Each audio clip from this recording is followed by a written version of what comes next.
Japanese electronics maker Kyocera showed off a new mobile phone that uses tiny vibrations in the screen in place of an ear speaker.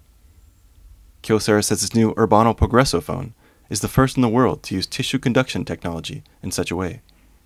It calls the device, which is located under the top half of the screen, its smart sonic receiver. The vibrations produced by the phone are picked up by the ear physically, meaning it is clear in noisy environments. The company demonstrated this using a speaker that blasted out construction and other background noise. Conversation was still clearly audible above the ruckus. The vibrations produced by the phone can also be heard through headphones or other headwear that is attached firmly to the ear. The phone does have an external speaker on the back for ringtones and its speakerphone function. It runs Android 4.0 and has a 4-inch display, along with an 8-megapixel camera and 4 GB of internal memory. It is also water resistant and supports standard Japanese features such as touch payments and infrared connections. The phone went on sale Thursday in Japan, under carrier au, the country's second largest.